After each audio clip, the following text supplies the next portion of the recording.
Week 5, Andy. Week 5 has happened. We've got there. Week 5, and it's live-ish. Everything's live at the time it's recorded. Yeah, so right now we are recording live week 5, correct? We are live. Exactly. I think so. Let's not be too picky on how you get your live. You just get live.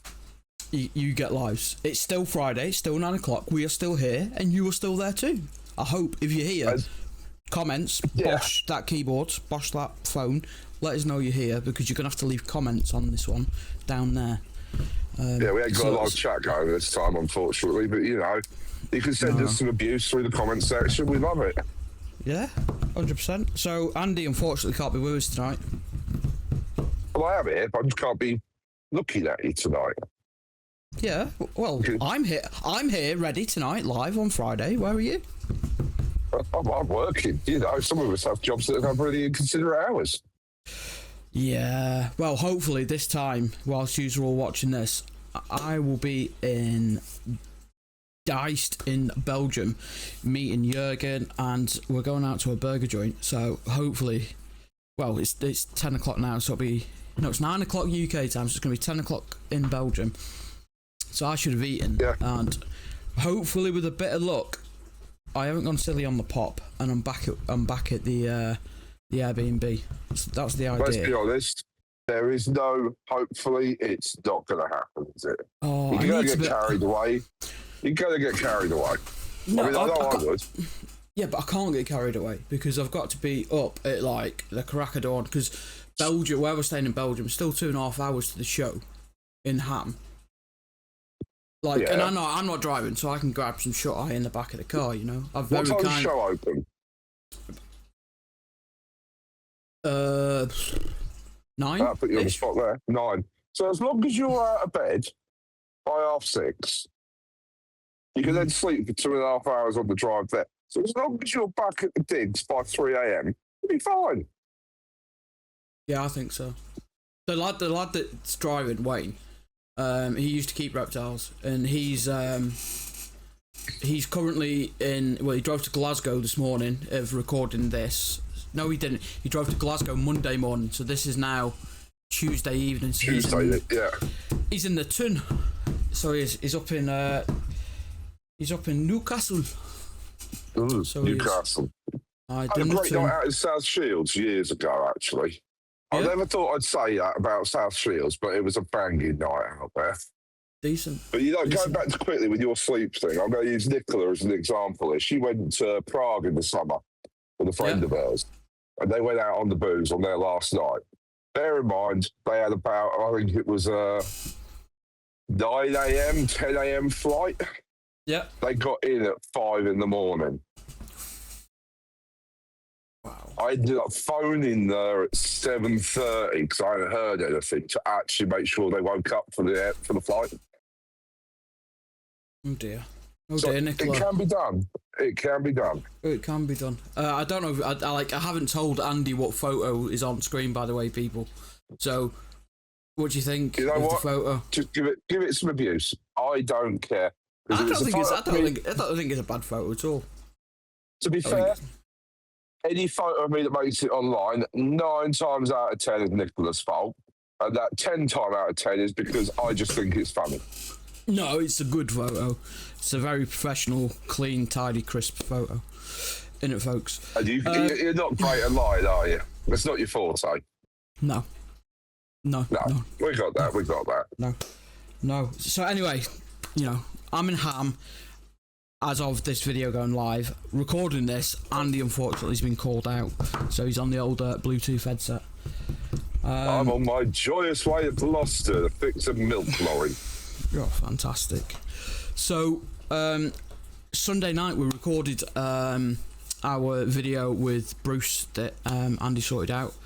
What do you think, Andy? It went really well, I think. I mean, just for everyone who might be a bit unsure, Bruce is Bruce Saunders, who is at Scales and Things on Instagram, and used to work for Brian Barczyk at the Reptarium, and now works with the lads over at Josh's Frogs. Yeah, But he does. the recording was absolutely fantastic. Some of the stories we got, Yeah, just they were funny yeah, and serious at the same time. yeah. Touched on a lot of things that I felt were quite interesting topics as well. I mean, I'm not going to divulge too much, but pay attention to the bit on colubrids when you get there. Yeah, so one of the other things as well is that we're actually... Are we doing a thing on this one? We could do the thing on this one. I mean, it depends if we do the thing on this one. It all comes down to whether I've heard back from the people for the thing on this one. Doesn't it? But Okay, we can still run a thing of... No, how about we'll tease for the thing, but we'll run the thing when we have Ellie on with us next weekend. You know what? Yes, because Ellie's also part of the thing, isn't she? Yeah. In her own right. It's nothing to do with us. Ellie's part of the thing on her own. So next week with Ellie from Ellie's Exotics, by the way, we're having Ellie from Ellie's Exotics on. Really happy with that. We're going to give away some stuff, aren't we? Things. We're going to give away some things. Some substantial things as well. Substantial things. I tell you what, should we give away? I'm just going to tell you what it isn't. So this is for Katie. It's not socks. It's not socks. They are on the cards, though, Katie. They are on the cards. We are looking at socks. Just for those people that get cold feet. And we think it'll be something a little bit fun to have M.A.D exotic socks. So we're going to give away... I want the slogan go further across the foot that says, for those cold feet. That has to be printed on across the foot of the sock. Even if it's across the sole. Yeah, no, over the bridge. We'll do that. We'll get it over the bridge. Yeah. Listen, anyway, back to the thing. So what we're going to do is we're going to give away two things. Two individual prizes, each consisting of one each to start with. Definitely for the first one. And we will... Yeah, I think that'll be good. So what you're going to have to do is you're going to have to watch all of next week's video live. Live, yes. It's a live next week, isn't it? So you're going to have to watch all of next week's live. Yeah, and how many... So you need to watch it all, because we're going to drop... What do you reckon? 3 keywords? 4? Oh, no, 2 keywords and somewhere an instruction on how to use those keywords. Oh. Yes. 2 keywords and how to... Yeah. Yes. 2 keywords and instructions on how to use them will be, at some point, given out in next week's live with Ellie. And when you get the instructions, we will... are we giving it to the first 2 people, or are we going to put everyone into a draw that follows the instructions right? I want to do it in a draw. And what we'll do is we'll get each person who comes through, we'll have a number allocated to them. And then we'll do it the same way that a lot of the other people out there do. I mean, Matt Armstrong being a big one with his giveaways on the old cars. They chuck it into Google random number generator. And we will do that. And we will do it as either a live, or do it as a live when we do it. So we'll go live, I don't know, we'll pick a day at some point afterwards. And we'll go live and we'll announce the winners. Well, why don't we go live on Christmas Eve? The 23rd. The 23rd. I might be able to. It depends what time I get back from taking my little ones to see Santa. I'm sure we can work something out. Literally, it's going to be like 5 minutes, if that. I'll make sure it's all ready. Oh. Even if it's just the phones, bosh for the phones. What up, everyone? We're live. Well, let's be fair. I could do live anywhere. You just have to look at the ugly mug on a photo of me. I'm gonna have different photos for every time this happens. I'm gonna start collecting a bank of them. Nicola, I need a... This is gonna sound so fucking wrong. I need a bank of Andy photos. Oh my god. No dick pics. No dick pics. No. Family friendly. Family friendly. A reserve bank of Andy photos. It sounded better in my head when I was thinking it. Yes. We need to keep this clean. Yeah. Anyway, so video, Bruce Saunders. What a guy. We started on time. We kept to the hour slot. Then we went way past it and we couldn't see it when we were done. And I got to bed at a reasonable time. I didn't. Not one of them. Definitely did not. No, not one of them are true. So unfortunately, let's be honest. We did more or less start on time. We got in the call with Brucey as we'd arranged with him, and at the end about 11 p.m. our time. it wasn't far off. And it was about 5 p.m. his time because he was in Wisconsin. Yeah, he got called away to a last minute show for Josh's Frogs. Well, we go into that in the video anyway. Yeah. But I don't know where that falls. So unfortunately, we didn't stick to the hour time slot, as you can imagine, and I think we went for nearly 2 hours, maybe just over, mate. It was close. I got a phone call from my breakdown that night, whilst I was still on the phone to you, just after we finished with Brucey at 2. Yeah. I then went out to work at 2 and got home and to bed at 11:30 that morning. Yeah. We are dedicated to you guys. We spoke about it, and because we need something for Boxing Day, we didn't just want to scrape. And it was quite lucky actually that we went for the 2. I want to say 2.5 because like we had the 15-20 minutes sort of catch up at the beginning. This is what we're going to talk about. The 10-15 minutes at the end. So I reckon it's about 2.5 hours, give or take. Yeah, probably both. So I don't want to just whack a 2.5 hour video onto YouTube. Like it's interesting, yes, but like not even I would watch the full 2.5 hours in one go. So we break it down into manageable size chunks, and we're going to do Friday because I'm in ham. We don't want you guys to get bored and go, what are these guys up to? Yeah. We want to leave you wanting for more. There's a conversation I had with Autumn the other day that she likes the videos because she wants to hear more on the topics, and that's what we want from all of you. We don't want you to go bored now, because if you ever get to the point you're going bored now. It's all right. Andy's turned into a Dalek. Give him 30 seconds to hit some signal again. We just want to keep climbing. I'm back. Hey! Yeah. So there's that. But before we get into the video, let's do a few little housekeeping things. Quick heads up for the 14th time. This next bit is a paid advert, and the Reptile Keeper have sponsored not just this segment, the whole year's worth of segments. So you will hear about them every now and again. If you keep reptiles, you're going to love it. And if you don't keep reptiles, sit tight and pretend like you're going to learn something useful. Today's episode is sponsored by the Reptile Keeper, the app built by people who actually keep reptiles, not by someone who once held a gecko at a birthday party. It tracks everything: feeds, sheds, weight, supplements, parents, clutches, incubation, UVB bulb reminders, and even your feeder stock. So you don't end up defrosting the last mouse at midnight. And here's the clever bit: it actually predicts upcoming shed cycles. Like, oi, humidity up, Gary the ball python's about to peel like last night's wallpaper.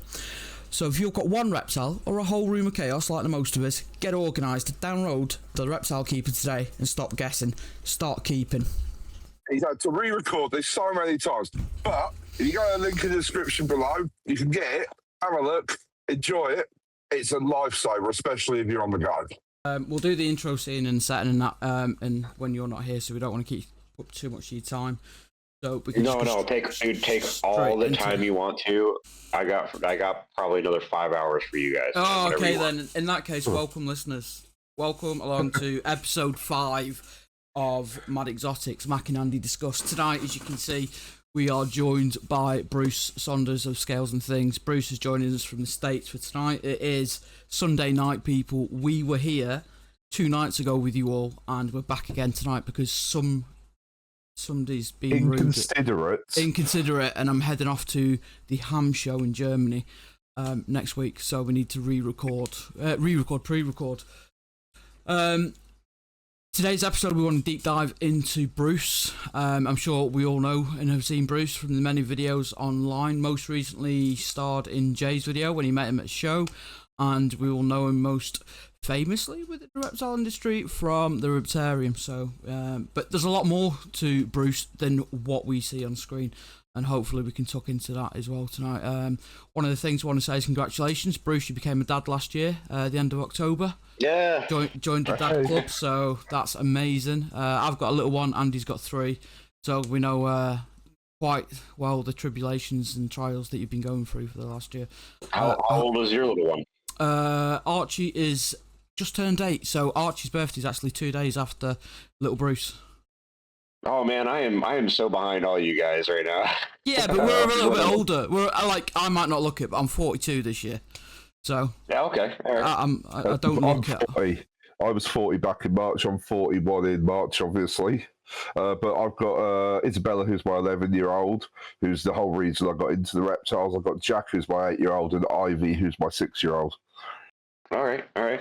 Amazing. I mean, I'm 36, so it's not like Not too I'm far. not exactly a spring chicken, but Yeah, not too far. You've seen you've done your time and you've seen your things because you're also ex-military as well, aren't you, Bruce?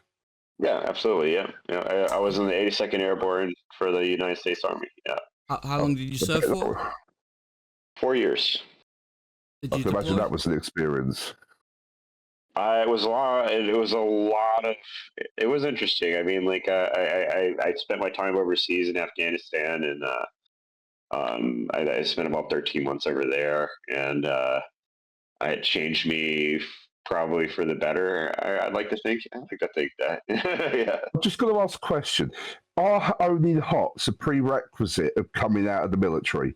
Because nearly everyone you see on YouTube from the States who owns HOTS has a military background. That's funny that you said that because not a single one of my friends that are into HOTS have a military background whatsoever. I mean, like for instance, like Will Nace is a good friend of mine. Like I've known him for many years. John Ritchie, he's into HOTS, but yeah, like most of my friends aren't. But yeah, I need to know some more like military hot guys. No, there's one, Joey Johnson or something like that. I think he was, I can't remember, I think it was Marines or Navy or something like that. I won't quote and get it wrong because I'll probably end up in a lot of trouble for saying he was a Marine if he was a paratrooper or something like that. I'm not going to take that risk. I will say, if you call a Marine a sailor, they're going to get pretty pissed about that. But No, yeah, stop talking now. Stop talking now. I was gonna say, I was a paratrooper, but but I don't. I mean, you're not gonna hurt my feelings. You call me a Marine. I mean, I just don't eat crayons. That's all. Fair play to you there. So yeah, so we're gonna deep dive into Bruce today. Notable industry work and future plans that he's got. So looking forward to it. So. We jump into that then, gents? Yeah, go for it. All day, yeah. Perfect. One of the things we're trying to avoid, Bruce, is we don't want to know what people's first animals are. We don't want to know about that little frog that you rescued. We want to know, like, what was that poignant change where you went from being just like that little kid or that the person that found that first frog into being where you are today? Because it doesn't happen overnight, but something sets it off. What was that for you that set it off from going from just one or two animals to a collection and managing a collection and then obviously following foots into the industry? For me, actually, when I was a kid growing up, just like anybody else, I had my local like exotic like pet store down the road that I could go to. For me, it was a place called Ed's Pet World, and Ed's Pet World had all kinds of fish that you could think of. Had like tarantulas and a bunch of other animals that like anywhere else, especially in the state of Alabama, you could not find these things. Like you couldn't just go to a Petco and find this stuff at this point in time. So like I would frequent this place, and like every time, and they had like a little funny petting zoo in the back where you could like pay $5, you can go see the little alligator that they had in a really tiny cage, which of course as a kid you don't really realize is a tiny cage, but because to me I'm like, wow, this is really huge, but thinking back now I'm like, wow, like that was horrible how they're keeping that thing, like but like like all that sort of stuff led to one culmination moment for me, which was like after going to that place for so long, I got this like heavy fascination with like all snakes, anything that slithered. And so I wanted to go out herping and like catching stuff. I didn't know it was called herping at the time, and I just knew I was just going out looking for snakes, and I would bring garter snakes home. My mom would get mad, tell me to throw it out, all that sort of stuff. But one day I'm looking around for some stuff, and I flip over a couple of rocks. Under one big rock, there's this really beautiful, like vibrant, pretty colored snake. And then like right away, I'm like, this is cool. I gotta take this home. So like I pick it up with my bare hands, put it in a Coke bottle, seal the Coke bottle, and walk my way home. I get a little shoebox put together and put it under my bed, and basically I took care of it for about like 4 or 5 days. And then, as moms do, they generally come and check in your bedroom. And she looked up under there and saw the little shoebox, lifts the lid, and right there in front of her was a little baby coral snake. And Oh, coral snake, yeah, coral snakes are one of North America's only elapids. They are real. That's a nasty, nasty little bite to get to have them. But they are kind of known to being somewhat of a placid snake. They generally don't want to bite you right away. But as a little kid, I didn't know any better. I had no clue. I was just like, this is a really cool, pretty snake. I've never seen one before in my life. I'm keeping this as my pet. My mom finds it, knows exactly what it is, and loses her freaking mind. I mean, like salt of the earth. Like I'm about to freaking I'm about to throw you in the dungeon, kid. Like what the fuck did you just do? like you brought this in my house, like And she made me put it out and stuff like that. And I did not tell her at all that I did actually handle it pretty heavily. And probably probably didn't. that was one of the very few rare times I actually free handle a venomous snake. Usually it's by accident if I ever have to. Yeah, that's fair enough. Oh, amazing. So that was like one of the points where you knew where you were going to step forward. This is. I mean, I do repeat the story a lot, but like that's the one that sticks out above all else. It's just it was just that moment of like it wasn't fearlessness, because the only way that would have been fearlessness if I was educated, knew what I was doing. It was more ignorance. And but even my ignorance, I was like, I still look back at that as like I'm such a proud moment of like I was really that kid who just like, I'll grab anything, I'll play with it. Yeah, I mean, kind of set the future for you with reptiles, I'm guessing, to that point, and all exotic animals. Yeah, I mean, I would, like you said, I would argue that it's really what kind of set me up for all exotic animals, because like as much as my love for reptiles is always going to be there, like I mean, like one of my first animals that I ever loved as a kid was a penguin. Like I love penguins. So like I even told Brian if he was ever going to have like a penguin like facility, like you could go ahead and pull me off of the reptiles and monitors and make me your penguin keeper. Absolutely, all day.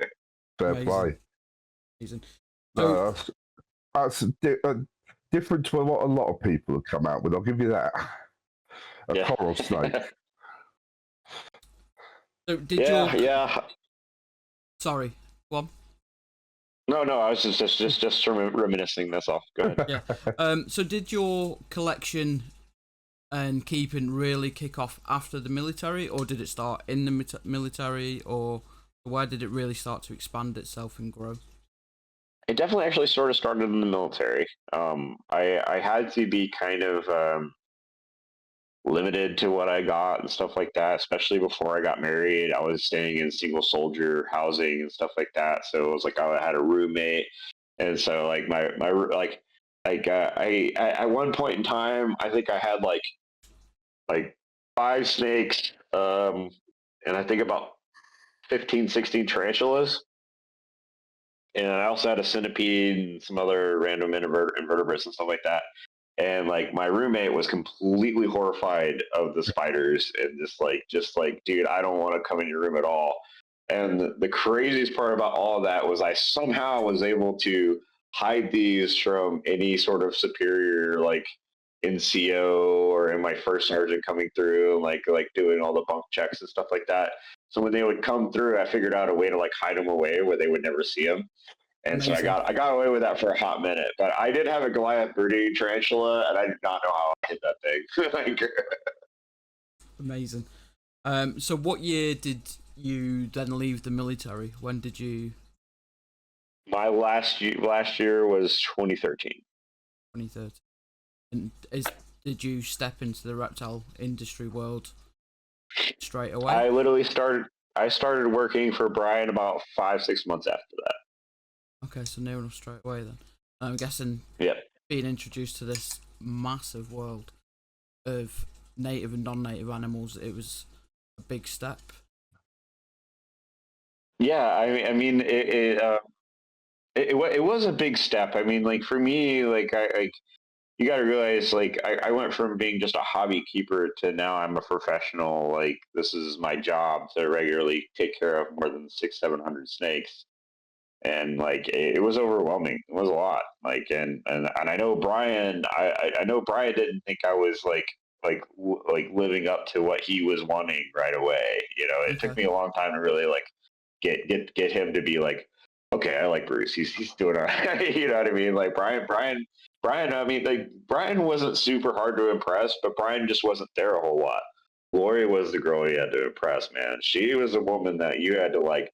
If she didn't like you, you freaking knew it, you know. And like, and it like I pride myself in knowing that I at least have a little respect for Oh, fair. her. No, I can imagine it's quite difficult walking into a industry like that where they've been established for quite a while as well. Oh yeah. Well, me especially. I didn't know. Like I never listened before I met Brian. I never heard of snake bites. I never heard of any. Like I didn't even know ball pythons came in more than one color. You know, like it was like Yeah. to me because I was more of a boa keeper. I had carpet pythons and stuff like that, but I never kept a single ball python ever. Brian's the only reason I even have a ball python that I own at home. Like you know, like and there's nothing against ball pythons or anything like that, but like that was just not one of those snakes that even in my general circle was something that everybody talked about or something anybody was interested in. Yeah. Okay. So like, yeah, never realized it was going to blow up to the point it has today. Like, holy cow! No, I can imagine. So, did you walked in to working with Brian? Was Jessica working there already, or was it something she joined later on? Just out of curiosity on that one. Jessica's actually the reason I got my job there. Okay. She ended up being there. I think about basically right as soon as I got out of the military and we moved to Michigan. That was her first job. Okay. Was working at BHB, and so the realization, like too, like, and I have to explain it to a lot of people, but like Jessica has been one of the longest standing employees they've ever had, like ever. Like she had been there for way more than just about anybody else. I think the only person now that's actually beaten Jessica's record is the girl that happened to work started work 2 months before Jessica, and her name is Stephanie. Okay. And Stephanie, if you ever get a chance to meet Stephanie like that, like Stephanie is a behind the scenes person all the way, but I would say about 75% of the things that happen at the Reptarian Legacy would not have happened if we didn't have Stephanie. Stephanie's an incredible person. Oh, she's the boss chick, dude. She just doesn't shit like Brian. Like Brian, I think she intentionally stayed off the videos for a reason. But she was a big part of Brian and Legacy and the Reptarian success and everything. So yeah, like one place I'd like to get over to one day. Obviously, we've got a big ocean between us, which makes it a little bit harder, but it will happen. Yeah. It will happen because I've got much respect for the way that they've worked things over there and the amount of effort they've had, and the fact they kept going with everything that happened as well. You've got to take your hats off to them for that, because it can't have been easy for them for the last couple of years. These are people that I consider part of my not just my friends but my family. Like these, like, you know what I mean? I don't have a single negative thing to say about anybody that works there. They are doing an incredible job. They're inspiring a generation of kids that I don't think half of them even realize what they're really, like, how important their jobs really are. No, like at the end of the day, the younger generation is the most important thing about this now, because without getting them involved and them interested, there's no hobby to continue.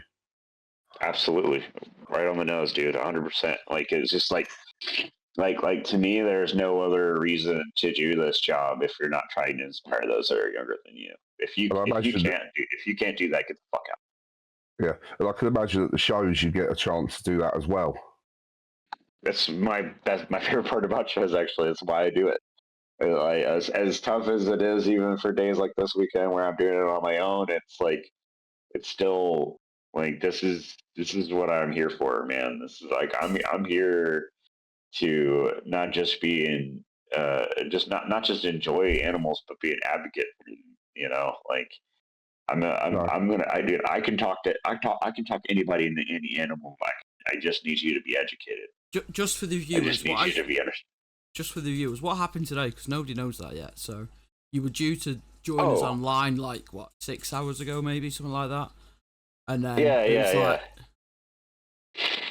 So this past weekend I had a last minute like rescheduling, which you guys are super cool about. I appreciate you. But Anytime. But this weekend I ended up getting kind of a last minute. Hey, you got to drive up to Wisconsin and do a show and stuff like that. And like I don't like Josh's Frogs doesn't force me into doing this. They just kind of go like, hey, we kind of need somebody to do this, and I'm generally always willing to do it. So like I will do last minute stuff at any point in time, and I love being that guy that Josh's Frogs is willing to rely on for that type of thing. So like it's definitely something that I like. As stressful as it might be, it's something I actually take a lot of pride in. So this past weekend I've had to do the Wisconsin show on my own, and it's tough, but it's fun. No, it was more about how hectic it is and devoted to. Like we're sat at home, so there's no issue for us to reschedule. But when you're getting that phone call, like, what was the drive like? You know, Britain's tiny in comparison. So from home to the show, what was the drive like? About 5 hours. Drive. To put that into comparison here, that's pretty much half of the UK in one drive. No shit. So I'm down south in the UK, not as far south as you can go. I'm about 4 hours from the most south point in the UK, and I'm about 5 hours from the border of Scotland. And then that is pretty much the whole country covered. So how far are you from London? I can get to London in about an hour. Okay, all right. So you're just outside the city limits, right? Yeah, basically. I end up in London quite a lot with work because my line of work, I'm a mobile truck mechanic. So the semis you guys have out there, I go out and fix them on the side of the road. And man, you were brave. I've got to go out and see to one in about an hour anyway. I've just got that call, but they can wait. Brakes are locked on in the depot; they're not going anywhere. Yeah, I'm not worried about that. But so I work on the side of the road, on the motorways, which would be like your highways. In the yards, on the high streets, wherever they break down, that's where I go, 24 hours a day. Okay. So that's my industry. So the exotics world to me is amazing and fun because it's my escape from my reality, if that makes sense. So doing this, having a chat with yourself on here, and the other people we've got lined up, and the people I'm hoping that will pay attention to us as time goes by, because as I said, we're quite new. This is week number 5. I mean, I'm absolutely blown away by the fact you even agreed to this. I couldn't thank you enough for that. It was one of those, you take your shot and you miss 100% of shots you don't take. So that was the way I took it, and fortune favours the bold and all that sort of stuff. And you know what? It worked. I agree with you, but I will not give myself a lot of credit for that. I'll be honest with you. Before Brian passed away and stuff like that, I think I was a little stingier about this type of stuff, just because like I wasn't like I guess I made it about myself. You know what I mean? I get that. Hard to explain way. But like Brian had always been about like, I mean, like it didn't matter who you were. It doesn't matter what you're like. If you're trying to spread the word of love, if you're trying to just like be that extra guy or whatever. I mean, like I vividly remember Brian like walking up to the front of the Reptarium and seeing somebody who had like 20 followers on their YouTube channel with their camera and stuff like that, and he said, "Come on in. You're gonna do a full tour, no charge, no nothing. We're going to walk you completely. You're going to see every animal, and you're going to get all the content you could possibly get from like the next like year." You know, like, and just like, fantastic. And Brian was so adamant about that type of stuff. And like, to me, like, I don't I have a hard time saying no now because of Brian. Like I can't, because like if Brian was so willing to spend his time with every single person that he met, whether they had 100,000 followers, whether they had 100 followers, whether they were a podcaster, whether they're a YouTuber, whether they're like just somebody who's never kept a single reptile in their whole entire life, or somebody who's kept 100 billion reptiles in their life, they were all treated the exact same.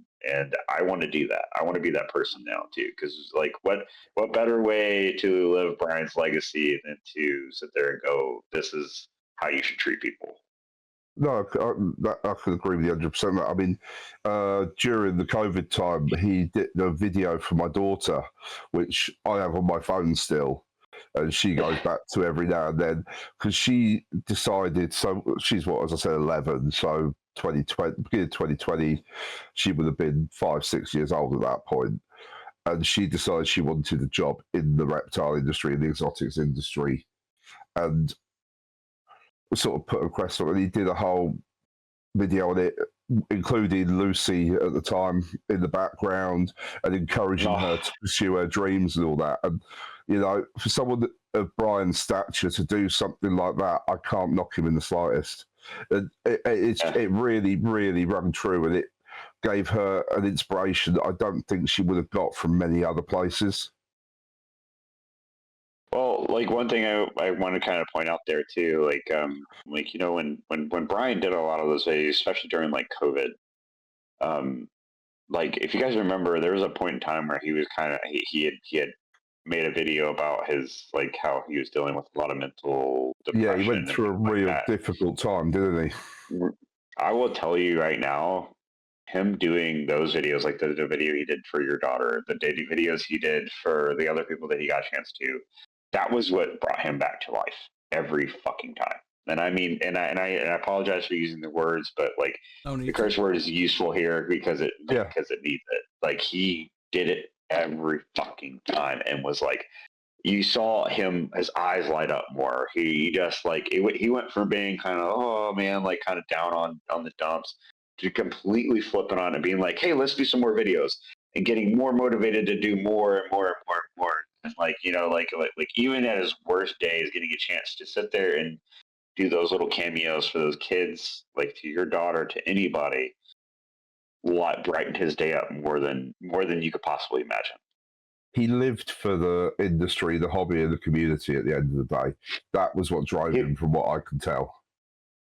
He lived for inspiring others. What like seeing the light in other people's eyes is what drove him. And I'm absolutely gutted I will never get to meet the man. I am 100%. And I don't want to make this all about the Brian show in the nicest way possible, but I wouldn't be me if it wasn't. No, it's a big part of your life with this industry. So, you know, there's no point trying to sidestep it or sway around it. But yeah, I'd rather not. No, I just, you know, you see the way people talk about him on other YouTubers. You see the way it affected Jay as well through the videos and things like that. And you can tell the guy was genuine and actually cared about everything around him. And he cared about the people around him as well, because you wouldn't have the same effect 12, 18 months down the line from someone passing that you would now if it was someone who was all show for the camera and nothing more, if that makes sense. Actually, I got a good example for you here. So not to talk too much on his death and stuff like that, but when Brian passed away and we did his memorial service, we did his funeral service and everything like that, before everybody was allowed to come and like get to walk through and like see the gravesite and see like the pictures and all that sort of stuff that we had set up for him. It was just close friends and family. So it was me, everybody that worked there at the Reptarium, even Eric and Noah and all of us all sitting together, including Lori, her daughter, their daughter, their kids and stuff like that. So everybody in the close-knit family was able to see this and stuff. But what the rest of the community didn't get a chance to actually see was that so obviously the Reptarium is in Utica, Michigan, right? Yeah. So the Utica Fire Department and the Utica Police Department all came in their full-on docked-in uniforms and paid respect to that man. Wow. And like one at a time, every single one of them, you know, like they're depending on their religion, they you know, they did the sign of the cross, they did the bow or whatever, you know. Every single person that's even part of our public service departments in Utica was like, this is one of the most genuine, incredible human beings, and they showed up for this. Well, he got They didn't know key him, to the city, didn't he, as well? Yeah, the whole city, the whole city, the mayor showed up. Everyone showed up to his funeral. And that's and a real testament to who he was. Especially to people who, to be honest with you, couldn't have given a shit less about the reptiles and all stuff like that he provided. But he had such an impact on that city that people who didn't even know him for more than 5 minutes showed up and were like, "This is the most incredible person I've ever met," you know. And like, you want to talk about inspiring, man. I still get a little bit teary-eyed. Like, it's just. Well, it's because of his channel. My daughter wants her own reptile zoo. I mean, that's going to be one of the biggest things to take away from the inspiration that he's given, is that my daughter wants to make that part of her because she's seen it and she loves it so much. And she's never been there. And one day I will get her there. Do not get me wrong. I have got her to the point we're at now because she loves it and I'm her father and I'm going to make sure my kids get everything they want to go for achieved. I mean, she's 11 and she's picked her university, which is like your college. Yeah, because it's the only one in the UK that does her herpology course. And that's where she's decided she's going. And she's 11. Dude, well, like, I don't know how far that herpetology course goes for her, but I guarantee you they send her over to us. They send her to that because we got some awesome schools in the U.S. that is just going to further that career. Our plan is to get out there next year or the year after. I've got, you might have met him, Kerry Molinaro, the Molinaro Snake Lab. I know that. Why do I know that? He was at the first Animal Con that Brian put together before he announced his illness. I know that. Okay. He's based in El Paso. Okay, so I'm not a big content creator guy. I mean, I wanted to be, but it's just not. I didn't really have the time frame for it, so I never really signed up for Animal Con stuff. So I never actually went on any of those. But no, Kerry came over to the UK this year. And I met up with him and his family and went out for a meal with them whilst they were over here. And he's one of the reasons that pushed for me to get involved in this side of things. He kept encouraging it. And to have someone of his stature encourage me as well was quite something. And he's a very big supporter of us. He pops up on the lives every now and then as well. And I can't thank him enough for that. But I've said that I'm going to try to get out and see him as he came over here because he's very much into his falconry as well. So he does. Oh man, he does falcon. He's got his own bird down there. Does falconry down there, and he came over here because we've got quite a few falconry centres in the UK. It's one of the things we for some reason we do quite well. And if you ever get a chance to come over here, you should check some of them out. We've also got a crocodile zoo, solely crocodile zoo. Just crocodiles? No, really? That's crazy. They've got crocodiles and gators, and they've got a few other bits and pieces. But it was built off the back of the guy who started it being obsessed with crocodiles. It's called Crocodiles of the World, and they've got so many species in there, and it's a fantastic little place. And I'm hoping we can get them on here at some point as well, because I think they need. Because I think they need more of an out to it as well. Because crocodilians, you guys have got your likes of Gatorland out there, and everywhere in the world knows Gatorland. Of course, they should. In the UK, we're not as well known in this hobby, in my opinion. That's true. I mean, I mean, to be frank, like even the Josh's frogs and the things, like we're usually the only time we're ever getting frogs is usually from European Yeah. sources and stuff. Like we're not getting them from the UK. No, the UK's got a lot to offer, but we need to make sure the UK can offer it. There's a lot of very much old school gatekeeping goes along with the hobby in the UK, unfortunately, still. It is changing though. We've got It is. this sort of podcast is really new, and it come off the back of a community, a private sales community, and we were made a little bit of fun of because Andy and I talk quite a lot in there, and then before we knew it, we were like, well, maybe we should start something like this and build on that. The UK really struggles when it comes to community in the sense of the reptile world, and unfortunately, if we don't, I don't mean we, the royal we, as in the wider community, if we don't do something about it, the antis will win, and it's apes together stronger. So why do you think that the UK doesn't want to like create this community? I mean, I mean, I'll be honest with you. Like even with us, like it always kind of seems sort of organic with us. Yeah, like, I don't know. We don't. I think don't it's know. because you guys out there have a lot of native species, so you've all grown up with a lot of these animals in the wild. Over here, we have 2 native snakes. That is it. Quick break, because this part of the video is paid for by Faunalux. Yes, a sponsor who actually cares about reptiles, not another VPN or razor brand. Although Faunalux did make razor brands, they'd probably emit UVA1. So let's talk lighting. Most enclosure lights are basically the equivalent of putting your reptiles under a Tesco car park lamp and hoping they're for the best. Bright, yes. Natural, absolutely not. Faunalux looked at that and said, maybe animals should see their world properly. Wild concept, I know. Their TrueChroma Spot LEDs are basically built specifically for animal vision, not for humans, not for plants, not for office cubicles.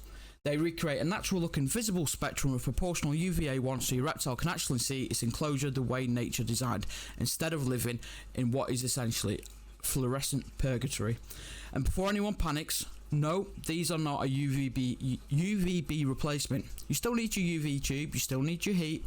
Faunalux just makes the daylight inside the enclosures actually look like daylight, which is kind of the bare minimum nature intended. Plug and play, no weird ballast, no DIY electrical nightmares, just lighting and an animal that can finally seize the decors you spent hundreds of pounds on. So if you want to upgrade your setup or just feel slightly judged by your reptile a bit less, check out Faunalux using the link in the below. Thanks to them for supporting the channel and giving the reptiles and the lighting they deserve, which is more than we can say for most landlords. So it's not something people come across regularly. Remind me of the native snakes. We've got the adder and the grass snake. So an adder is a species of viper. Adder. Oh, that's the one I was forgetting. And then obviously the grass snake, which is our version of a constrictor. I think they're more colubrid, but I might be wrong. As you say, I thought they were colubrids. Yeah, I think they are. But again, it's not something you see, and even when you go out looking for them, it's not something you find that often. We've got another species. We do have another species which is technically an invasive species, but they're starting to appear a bit more now. But again, we've got a couple of lizards. Yeah, we've got newts, frogs, we've got the sand lizards. We've got one population of sand, one or two populations down in the south where it's warmer and sandier. And then I think we do have one species of European lizards which come in invasive, but it's not concerned yet. It's. Do you guys not get like legless lizards? Oh, we've got slow worms, as they call them over here. Yeah, but again, it's one of those things. Slow worm. Okay. Yeah, they're known as slow worms. They're basically a legless lizard. But yeah, I mean, where I live now, I have not seen, other than frogs, because we seem to have a huge population of frogs around here, any other exotic, so to speak, animal. Really? No, we're really. And I'd have to go out of my way to find something. And I think that's part of why the UK hasn't done so well with it. because it's not some.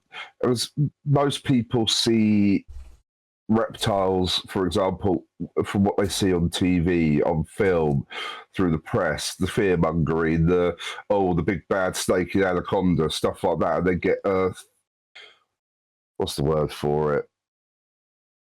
They get their own ideas of how they would be. And the reality is, this is not what these animals are like in the slightest. I think that's one of the biggest problems. It's like, I guess, like you've had with family and the hots. People who don't understand, and they're not always willing to learn. Yeah, there's I think when you look at the wider reptile community, it's very segmented as well. So like ball pythons have got a massive sort of community within themselves, but even there it's segregated in 2 or 3 different communities, and then the wider reptile community really just like the royals, because the shows that we do have tended to be very royal heavy because worldwide hype on the balls. So then they became, everyone started saying, well, what's the point in going to a show or we see balls? And it's like, if we don't stand together, then there's nothing that's going to keep us together. So the community that we're in now, and that's where we're starting to get people talking. Like, I've been open. I keep balls. I keep royals. I've got them in racks behind me. But let's have a conversation about it. Don't just shoot me down. The conversations that have happened in the UK have always been very one-sided. Where, you shouldn't use racks. Full stop. There's no middle ground. There's no conversation. And I'm also very open about why I use racks, because of the species I've got. I've got American green tree frogs behind me, Hyla cineras. They're in a big 90 by 90 tank. I've got tokays and stuff. I'm not keeping everything in racks. Let's have a conversation about why I'm using racks rather than just saying no, they're wrong. Well, I'll be honest with you. If you keep a lizard in a rack, you're doing it lazy. But no, absolutely, like how you're explaining it. Yeah, that's like. Well, the thing is like I have snakes that I keep in racks, and I have snakes that I keep in like the full bioactive, top to bottom, like UVB, even though they don't need it, UVB kind of like stuff like that. I have noticed skin quality does kind of improve with the UVB edition. 100%. But 100%. But outside of that, man, there's nothing else. Nothing. There's literally zero other reasons to not keep them in drawers. And like it's. I know a lot of people don't like it and stuff like that, but the thing is like, if you want these snakes available in this hobby outside of like you said, outside of royal pythons, outside of like you're running them, even hog noses and stuff like that. If you're wanting to keep these animals, if you want as an individual, I think it's stupid as hell to keep one snake in a drawer or a plastic tub. Absolutely. Yes. But when you got like 100+ snakes, there's no other way to keep this like feasibly to where you're doing the right thing for the animal, but also keeping the cleanliness and things like that. That's like imagine. Go ahead. I'm sorry. I was going to say also with the tubs quickly, everyone seems to have that stigma of, you close the tubs, they're on paper, they have a water bowl, that's it. And I mean, I know tub keeping was a lot like that at one point, but more people have moved towards putting enrichment in, putting substrates in, adding the extra bits in that make the difference.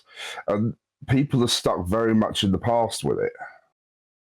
Well, even like an animal that's growing out though, like for instance, like I got a young hatchling ball python. Like if I set a young hatchling ball python in a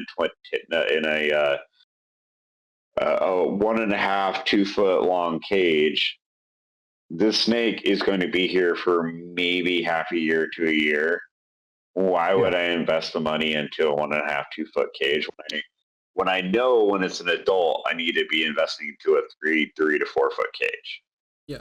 So exactly. You buy the 3-4 foot cage, you raise a snake in the fucking smaller stuff, and then you move them into the cage that it's initially supposed to be in. Most people don't have that forethought, I know, but like if most people did, this whole like taboo thing about racks would be completely gone, because that would be how most people would raise the babies. No, I mean, it's difficult. I mean, I see the two sides of the argument. Obviously, in the wild, there's no space constraints. But in the wild, a snake might have 40 eggs and 3 of them might survive. When you're keeping them like we are, and when you're breeding them and stuff, the survival rate's so much higher because you can segregate them, you can keep an eye on them, and you've got them set out that way. That's why it's like, even going back to arachnids, they have egg sacs the size they do, so that 1 or 2 will survive. When in reality, if you're breeding them in captivity, 99% of that egg sac's going to survive. Well, not just 1 or 2 survive, but even like several will subsist off of the siblings. Yeah, you know what I mean. Like that's different with snakes, but with the tarantulas especially, like an egg sac goes open and the babies start going around. It don't matter what happens; they're going to eat each other. You know what I mean? Yeah. And providing a solid food front definitely keeps them from eating all of each other. But at the same time, like you can't stop it; it's going to happen. Like, you know what I mean? And I guess it's something like with Josh's frogs you come across with tadpoles as well, because they can be quite cannibalistic as well, from what I understand. Especially white street frogs. And this is the stuff people don't think of.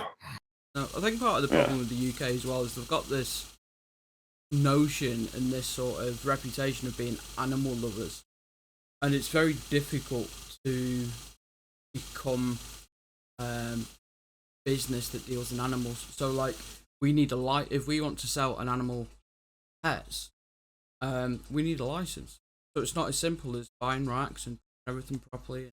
You know, we need a license to sell pets, then we need public liabilities, all kinds of different things to do. And so they don't have this knowledge, not knowledge, they don't have this mindset of this is a business. Like, straight away, it's what they're pets, you know. And it's a really difficult.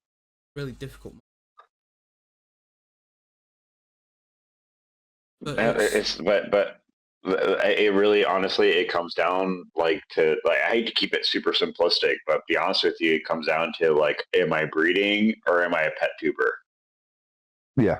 And like, and be honest with you, like, not a single pet tuber that I know, except for maybe 2 people. And I don't call them pet tubers anymore, because these people have full-on businesses now who are doing exactly what we all do now. But, you know, like a great example is snake discovery. Like, snake discovery has an incredible amount of animals. They take care of them at the top tier level. I'm telling you, like there is very few people that I respect more than Ed and Emily Roberts, man. Like, they do such a good job with what they're doing. And not only that, but kids love them. The same way kids love Brian and stuff. But I think the thing with snake discovery is because it's female-led as well, makes such a difference in this industry. It does. Because it does. 90% of this industry is male-orientated. So young lads see it and, oh, this is cool, there's another guy. The young girls, they see the likes of Emily and your partner, Jessica, and they go, well, girls can do this too, so I can.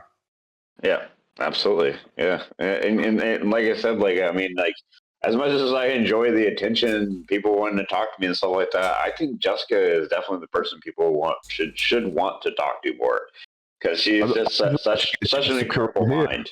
I'd love to get Jessica on here at some point, and obviously maybe we can make that happen one day, because it'd be great to get her opinion on the industry as a female. I know she would love it. Absolutely. I can definitely talk her into it. That'd be absolutely amazing, because it's like I said, but not to go back to my daughter too many times, but for her to see females in this industry makes such a difference, because you just don't get that. You go to most pet shops and the girls working there are just the hired help. They're not the owners on the whole. And I mean, we've got a shop I'm hoping to have on that's local to where I am at some point, called C&T Exotics. It's run by a husband and wife, or partners anyway, Tony and Carl. And Tony, the female, I'm looking to try and get her on, because to have a female shopkeeper put some points across as well would be so much more interesting to everyone than hearing from another guy from a shop. Like the thing is too is like you want to talk about somebody who got raised in the rough. Like it's any female in the reptile industry, man. Like yeah, had to deal with probably the roughest like version of dudes and all this other stuff talking down to her like, oh honey, do you want to know how to take care of this leopard gecko, you know, da, da, da. Even though like most of the women that I've talked to know mounts more than I could ever know, you know, no, exactly. I've got a good friend of mine, his name's Johnny, but his the lady that he's dating right now, she I think her Instagram handle is Inspire Exotics. And like, you want to talk about an incredibly intelligent person that you wouldn't know. Like meeting her, she's super quiet, kind of reserved. She's generally like, she's not really full of herself or anything like that, and you wouldn't know it. But man, like when you actually get to talk to her and hear what she knows, boy, do I feel like a freaking dummy when I talk to that woman. Holy cow! But Matt loves you always the got to be Dakota. careful. Yeah. You've got to be it's the quiet ones. You've got to be careful with. They're the ones who always know the most. Dude, I have a perspective that's pretty unique, man. Like I try to I don't like to pretend like I know anything. I would much rather come from an ignorant point than a point that I think I know something. You know what I mean? Like I have some really cool experiences. I've got to work with some awesome animals that I'm so proud of the opportunities that I have really been given. But I do recognize there's so many more smarter people out there than me, and I need to listen to them. You know what I mean? I can't be that guy sitting there going like, oh, well, I worked with a crocodile mom. What do you do?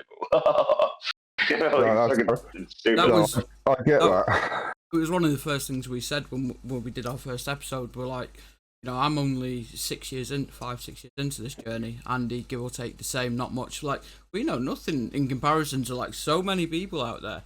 But if no one's pulling those people in to get that information out to the people, so like one of our main things is about getting the right people on and getting the right information out to people.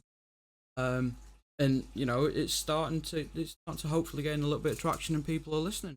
We've got some really interesting guests lined up that work within the industry in particular sectors. I'm really excited to move. Really excited. But like you said, like we don't know nothing. But if exactly. Every day's a school day. I mean, every day's a school day. Well, even with the years that I've worked with Brian and stuff like that, like Brian, I've learned a lot from Brian, man. Like, don't get me wrong, it's not like I spent like 11 years and just pissed it all away, but like I still find that I lack so much more in that knowledge. Like I'll read books and be like, wow, man, I wish I had known this prior, and da da da. And like the one thing that I always kind of look back on is like I am never going to be as knowledgeable as I want to be. So if I know that, then I know that anybody I talk to can give me something, and I'm always going to gain something. You know what I mean? No, I get that completely, because at the end of the day, we always keep learning. We're all learning till the day we die, basically, is the nicest way of putting it. And the day we know everything is the day that we've run our course. And science is never absolute. So that's one of my favorite quotes. Science is never absolute. No, and we're always learning more. Everything we think we know could change tomorrow by the discovery of something different. Dude, every year scientific taxonomy changes. There's just no way to truly be like, I know everything, you know? No, exactly. I mean, if you look back across snakes is a grand example of this, and you look at the Latin names and the genuses, and then you look at what they were previous classifications, they change it as time goes by. So what could be classed as a colubrid in this genus today, next year could be a completely different genus, because they're going, hang on a minute, we missed something.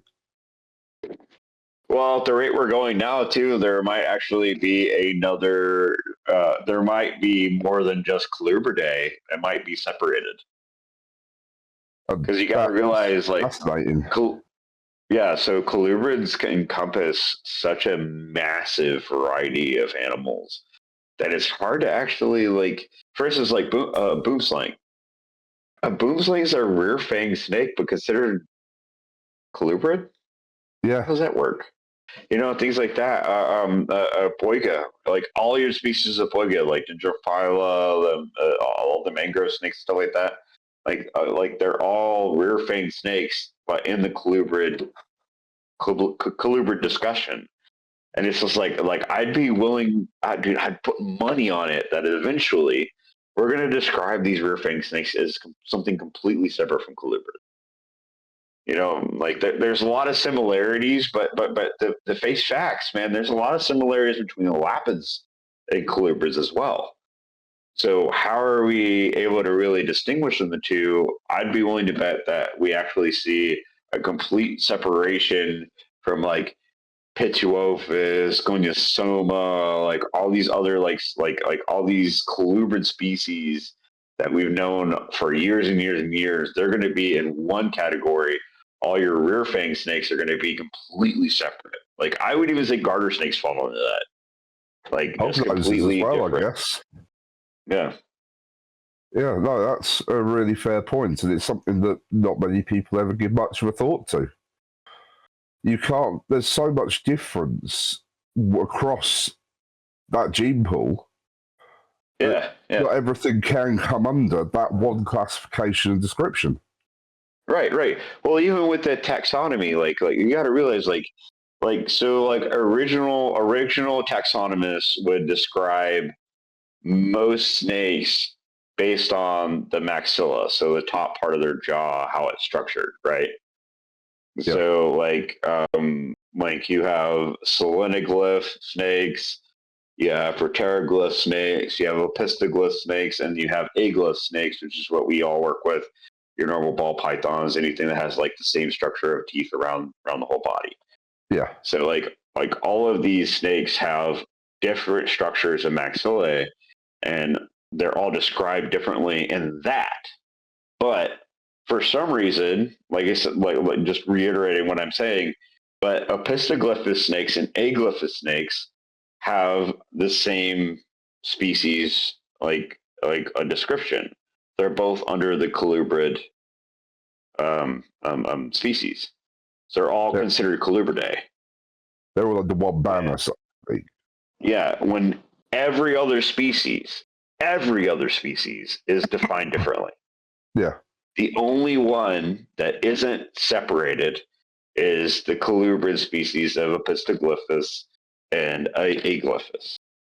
Almost, it's where they become lazy with it in a nicer sense. Exactly. Yeah. No. 100%. Like I mean, lazy is a nice way to put it because I don't really know if it's lazy. I think it's just a lack of being able to describe them perfectly. Yeah. Like they can describe them, but can we describe it perfectly? And I think that's what's running into that whole problem of like, how do we describe these two? Do you think the further we get into DNA mapping, it will start to know? Obviously, no, there's a lab in the US that's just mapped out ball python genome. That's been done for the first time this year. Obviously, we've got RGI, Phenome, and ProHerpa, as well as Ballroom Canada and Anna University, that are all doing further research stuff. I believe RAL is also doing it, but I'm not 100%. So I think the minute we start getting more of these, it's definitely opening. The ball python test. Correct me if I'm wrong. Burmese gene. Yes. So 100%. Actually, I do. Well done for knowing that, because so many people don't. I fucking love that you knew that. That's awesome. I've got an insight. I work for ProHerpa in Belgium, so I do a lot of freelance. All right. ProHerpa, so. My man's educated. My man be educated. All right. So, all right. I'm not like in the science stuff. I do social media and because we haven't got a lab here in the UK, so we have to export. And obviously, with them being CITES protected, we need to send with CITES as well. So it's like we've got no option. We need to. So rather than sending 1 or 2, I organise a bi-monthly shipping in Belgium. But you're also working with the hog noses as well now, aren't you? With that? Yeah, we are. So Charlie over at Phenome works with Jurgen quite closely, and yeah, that they're starting to look at hog nose as well now. And obviously, Charlie's just moved from shedtesting.com to Phenome, which is a wider, broad spectrum of people behind it as well. So it's really exciting coming on from you.